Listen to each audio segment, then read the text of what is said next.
Nagbabago ang takbo ng digmaan sa Rusya at Ukraine.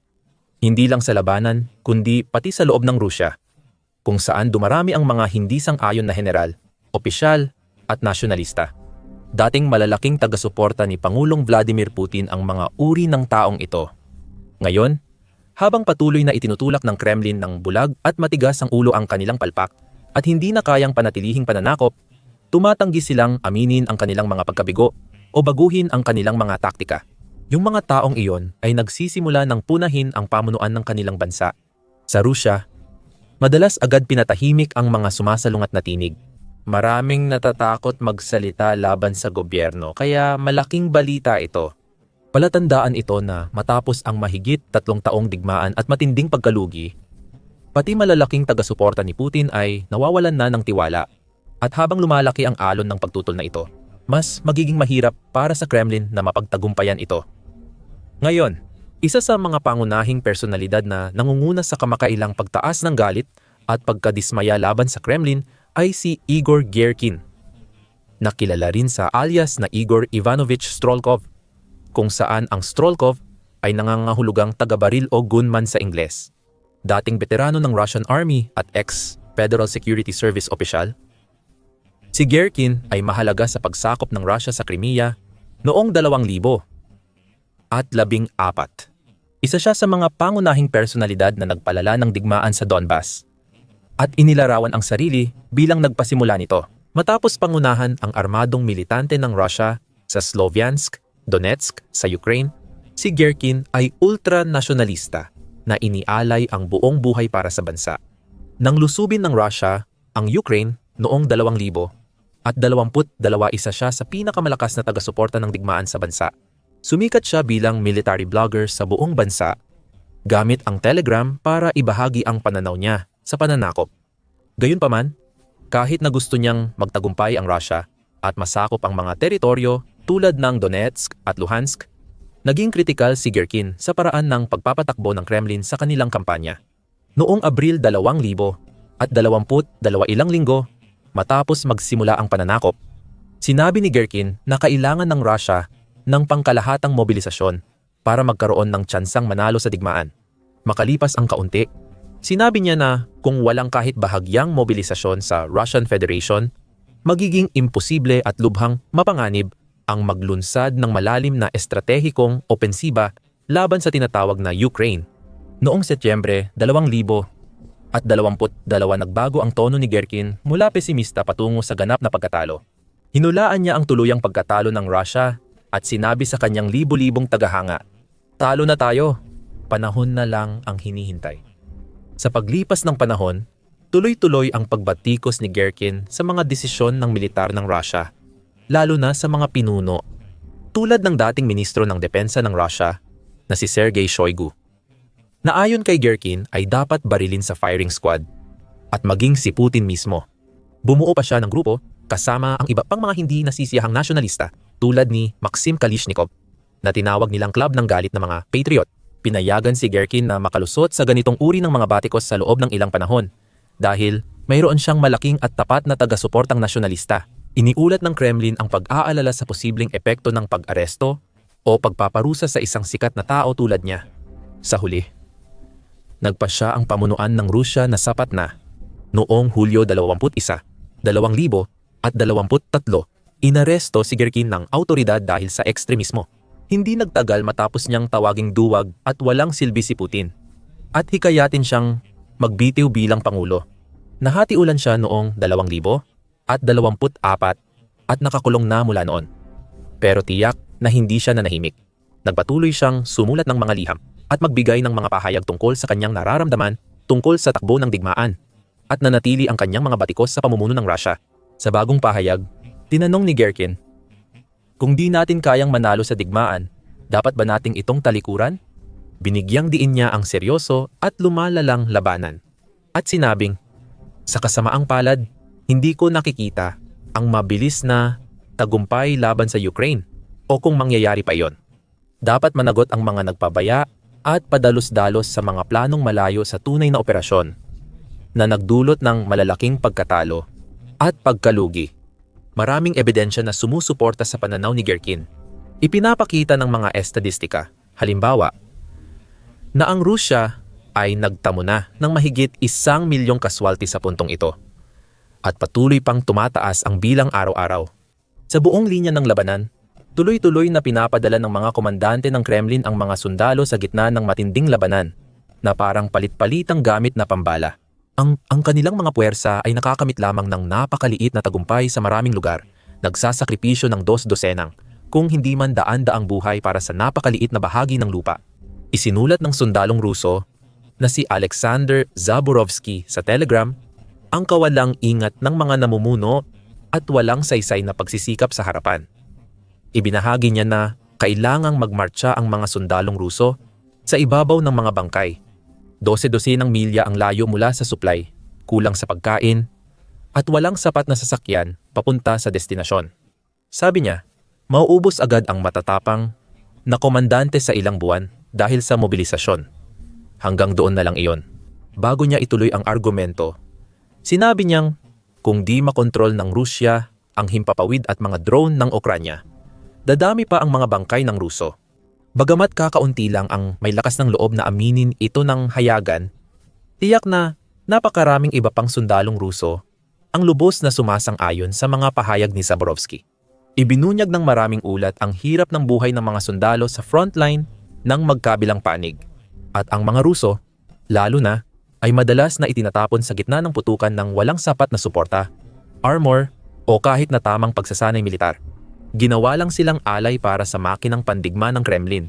Itinatapon na parang mga pawn sa chessboard ng mga komandante na tila inuugma ang buong estratehiya nila sa puro dahas lamang. Hindi na lihim na mas malakas ang militar ng Rusya kaysa Ukraine at malinaw na umaasa sila na sapat na ang kanilang bilang para makamit ang mabilis at tiyak na tagumpay. Hindi iyon nangyari. Patuloy na nagpapadala ang Kremlin ng maraming sundalo sa Ukraine at kumukuha ng libo-libo bawat buwan para palitan ang mga nasawi o nasugatan sa harap. Kaya malaking bahagi ng estratehiyang ito ay nakabatay sa dami ng tao, hindi sa galing sa taktika. Hindi sapat ito para manalo sa digmaan dahil mabilis namamatay ang maraming sundalong Russian habang natetengga o napapaurong pa sa mahahalagang bahagi ng harapan, gaya ng Pokros sector ng Donetsk. Dagdag pa, hirap din ang Russia sa maraming iba pang paraan. Nawalan ito ng libo-libong kagamitan, gaya ng mahigit 4,000 at 100 tangke, 8,300 armored at infantry fighting vehicles, at marami pang mahalagang gamit militar mula bomber hanggang radar stations. Kailangan din nitong tugunan ang epekto ng mas madalas at mapanirang drone attacks sa infrastruktura, gaya ng sunod-sunod na pag-atake kamakailan sa oil refinery, pipeline, at iba pang energy facilities na nagdulot ng krisis sa gasolina. Dahil dito, napipilitan ang mga tao sa bansa na pumila ng matagal at gumastos ng malaki para sa isang tangke ng gasolina. Bumibilis ang paghina ng ekonomiya ng Rusya. At kapag ang mga kondisyon ay sobrang lumalala ng mabilis, na walang nakikitang pagbuti sa hinaharap, hindi na nakakapagtaka na ang mga kritiko tulad ni Gerkin ay tinutulig sa ang Kremlin. Ayon sa British historian at Russia expert na si Mark Gagliotti, ibinahagi niya ito kamakailan sa Times Radio podcast. Sabi ni Gagliotti, karamihan ng galit ni Gerkin ay para sa matataas na opisyal ng Rusya. Kabilang dito sina dating ministro ng Depensa Shoigu, hepe ng tanggapan Valery Gerasimov, at si Putin. Sinabi niya, pero ang pinakamahalaga ay ang kanyang pakiramdam na paulit-ulit at paulit-ulit na naman. Napakamasasamang desisyon ang ginagawa mismo sa pinakamataas na antas ng sistema. Hindi niya talaga pinupuna ang mga general na lumalaban sa unahan. Pinupuna niya ang mataas na pamunuan sa Moscow. At eksakto, ang pananaw niya ay na hindi kailanman inaamin ng mga iyon ang mga pagkakamaling nagawa nila. Lahat ay isang malaking tagumpay, o kaya naman ay isang hindi maiiwasang sakuna. Walang alam tungkol doon, at iyon ang tinutukoy niya. At iyon ay isang delikadong linya para sa Kremlin. Tugma ito sa pananaw ng marami. Pati mga general sa unahan na gumagawa ng taktikal na inobasyon. Kung si Gerkin lang ang sumisigaw sa kawalan, baka maliit lang ang halaga ng kanyang mga puna, pero marami rin ang nakakaramdam nito. Ayon kay Gagliotti, Marami ang nakikinig at sumasang-ayon kay Gerkin. Siyempre, hindi sang-ayon sina Putin, Gerasimov, at iba pang mahahalaga sa Kremlin. Patuloy na susunod kay Putin ng walang pag-aalinlangan, kahit gaano kaaksaya o kapinsala. Pero sa buong Rusya at sa mga harapan ng Ukraine, may mga general, opisyal, sundalo, nasyonalista, at mga karaniwang Ruso. Ayon kay Galeotti, mga taong sawang-sawa na sa ganitong paraan ng pagpapatakbo ng digmaan. Wala silang problema sa pagsakop sa Ukraine. Ang problema nila ay kung paano ito isinagawa ng sobrang palpak. At ang kapansin-pansin dito ay, alam mo, ang presensya niya sa social media ay hindi lang basta nandoon pa rin, kundi madalas pa itong nire-retweet, nire-repost, at pinag-uusapan. At ang mga parirala at ekspresyon niya ay lumalabas din sa mga gawa ng ibang tao. Kaya malinaw na may impluwensya siya. Tulad ng sabi ko, dapat tandaan na para sa isang maliit na grupo siya nagsasalita, pero grupo pa rin iyon na may baril. Sa madaling salita, ang mga salita ni Gerkin ay naririnig at inuulit ng mga makapangyarihang tao, mga general ng Rusya na pagod na sa walang saysay na digmaan. Madaling maintindihan ang pagkadismaya kapag sumusunod sa mga utos na walang resulta. Sa unang tingin, tila Ukraine ay isang magaan na boksingero, laban sa mabigat na kampeyon na Rusya. Mas marami ang tauhan at mahahalagang kagamitang militar ng Rusya, tulad ng tangke, armored na sasakyan, artilyerya, at mga misil. Nasanay na rin ito sa drone warfare nitong mga taon. Palaging nagpapalipad ng daan-daang drone at mga misil sa Kiev at iba pang lungsod at bayan sa malalayong bahagi ng Ukraine. Dapat sana ay kaya nitong manalo sa digmaang ito kung nilapitan lang nila ito ng tama, gamit ang tamang antas ng estratehikong pag-iisip at paghahanda. Mahigit 3.5 taon na mula nang tumawid ang mga tropang Ruso sa hangganan, ngunit kakaunti pa rin ang naging progreso. Mas kaunti na ngayon ang teritoryong hawak ng Kremlin sa Ukraine kaysa noong Marso 2022.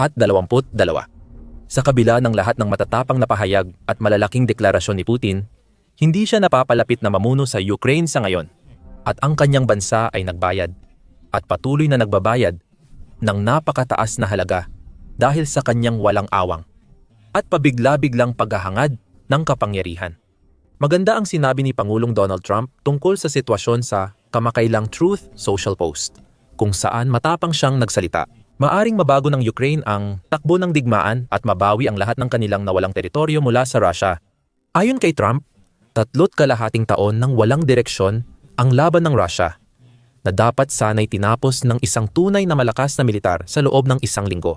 Hindi ito patunay ng lakas ng Russia, bagkus pinapakita lang na parang papel na tigre sila kapag nalaman ng mga tao sa Moscow at iba pang lungsod at distrito sa Russia ang totoong nangyayari sa digmaang ito. Halos imposible na silang makakuha ng gasolina dahil sa mahahabang pila at sa ekonomiyang pangdigmaan, kung saan karamihan ng pera ay napupunta sa pakikipaglaban sa Ukraine. Dahil dito, may pagkakataon ang Ukraine na mabawi ang kanilang bansa. Baka nga lumampas pa sila roon. Sino ang nakakaalam? Si Putin at ang Russia ay nasa malaking problemang pang-ekonomiya, at ito na ang tamang panahon para kumilos ang Ukraine. Hindi ganito ang sitwasyong inisip ni Putin at ng mga kasamahan niya sa Kremlin noong unang bahagi ng 2022. Hindi nila inasahan na ganito kalungkot ang magiging kapalaran ng kanilang militar at ekonomiya pagkalipas ng ilang taon. Matagal na itong itinuturo ng mga kritiko tulad ni Gerkin. At ngayon, mukhang mas marami ng tao ang nagsisimulang magtanong ng mga mahahalagang tanong. Mga tanong gaya ng, ano ang saysay ng pagpapatuloy ng digmaan kung walang malinaw na katapusan o plano para manalo? Bakit hindi binago ng Kremlin ang taktika para maiwasan ang malaking pagkawala ng tao at kagamitan? At paano nagawang tuloy-tuloy at epektibong atakihin ng Ukraine ang mga mahalaga at importanteng bahagi ng infrastruktura ng enerhiya sa buong teritoryo ng Russia? Sa huli, iisa lang ang sagot sa mga tanong na, yan, masamang pamumuno. Hindi gumawa ng tamang desisyon sa oras ang mga nasa itaas. Ipinakita nila ang katigasan ng ulo, kakulangan, at hindi pag-angkop sa nagbabagong kalagayan ng digmaan. Walang pakialam nilang tinrato ng masama ang kanilang mga tao, sundalo, at ekonomiya. At matagal na nila itong ginagawa ng walang parusa. Mukhang nagbabago na ang pananaw sa Rusya. lalo na sa ilang grupo at komunidad, kung saan ang opinyon ay mas kahalintulad na kay Igor Girkin kaysa kay Vladimir Putin. Narito ang maaring kahulugan nito sa mga susunod na mangyayari. Sa kabila ng inaasahan ng iba, malabong magdulot ng kudeta o malawak na pag-aaklas laban sa rehimen ni Putin ang tumitinding galit at pagtutol sa Rusya. Mahigpit ang hawak ni Putin sa kapangyarihan at ginagawa ang lahat para patatagin ang posisyon niya. Kamakailan, pinalalakas niya ang ugnayan sa Federal Security Service na modernong katumbas ng KGB noong Soviet era. Sinimulan niya ang paglilinis sa pamamagitan ng pagtanggal sa mga opisyal, general, at mahahalagang tao sa kapangyarihan na maaaring magdulot ng anumang uri ng banta kay Putin, ngayon man o sa hinaharap. Dos-dosinang matataas na opisyal ang alinman ay na-demote, napilitang magbitiw o naaresto. Sa ilang kaso ay dahil sa umano'y mga kaso ng korupsyon. May ilan pa ngang nagpakamatay o baka pinatay ng Kremlin. Tulad ng dating ministro ng transportasyon na si Roman Starovoj na sinasabing nagpakamatay matapos tanggalin ni Putin noong Hulyo. Kahit noong malaking pag-aaklas laban sa Kremlin noong 2023, agad kumilos si Putin ng pinangunahan ni Yevgeny Prigozhin, leader ng bayarang sundalo at dating kaalyado niya, ang pag-aaklas laban sa gobyerno at nagmarcha patungong Moscow. Mabilis natapos ang pag-aaklas at ilang linggo lang matapos nito ay misteryosong namatay si Prigozhin sa pagbagsak ng eroplano. Kaya kahit hindi masaya ang mga general, malabong may sumunod kay Prigozhin at manguna sa pag-atake laban sa Kremlin. Ayon kay Galeotti, kung magkaroon ng pag-aaklas o rebelyon, malamang na hindi mangunguna rito ang mga galit na general at hindi rin nila pipigilan ito. Hindi ito mga taong basta-basta magbabaril laban sa Moscow. Pero gaya ng nakita natin sa pag-aaklas ni Prigozhin, kung saan ang karamihan sa mga puwersa ng seguridad ay hindi naman sumali sa pag-aaklas. Hindi sila kumilos para pigilan ito. Nanood lang sila at naghintay ng mangyayari. Sa tingin ko ang mga pananaw ng mga taong tulad ni Strelkov, kaya sila mahalagang pakinggan, ay dahil sila ang mga uri ng taong ganito. Kahit na hindi sila magkakaroon ng posisyon para subukang pabagsakin si Putin o baguhin ang polisiya, sapat na ang kanilang pagkadismaya na kung sakali at kapag nagkaroon ng isang uri ng hindi inaasahang krisis, sistemikong krisis na tunay na susubok sa rehimen, maaaring hindi na sila handang lumabas at tumulong dito. Sa madaling salita, kung talagang malalagay sa panganib si Putin, na mukhang mas nagiging posible habang tumatagal ang digmaan, maaaring marami sa kanyang mga general ang hindi ganoon kagustong tumayo at ipagtanggol siya. Kaya habang pabawas ng pabawas ang mga kakampi na maaaring lapitan, ang saklaw ng kapangyarihan at impluwensya ni Putin ay talagang lumiit, hindi lumalawak. Siya lang ang may kasalanan. Hindi niya matanggap ang pagkatalo, ayaw magbago, at hindi makapagdesisyon sa mahahalagang sandali. Ang leader ng Russia, na gustong magmukhang makabagong Pedro ang dakila, ay lalong nagmumukhang nag-iisa at mahina. Alamin pa ang problema ni Putin sa aming bagong video. Tingnan natin kung paano sisimulan ng United States ang pagbabahagi ng mahalagang intelihensya sa Ukraine, na magpapabisa at magpapamapanganib sa mas malalalim na pag-atake ng Kiev sa enerhiyang infrastruktura ng Russia. Panoorin ang video para makita kung paano napilitang magmakaawa si Putin sa Belarus para humingi ng tulong sa krisis sa gasolina sa kanyang bansa. At syempre, huwag kalimutang mag-subscribe sa aming channel para manatili kang may alam at updated sa lahat ng nangyayari sa Ukraine, pati na rin sa mga balita tungkol sa iba pang malalaking sigalot sa buong mundo.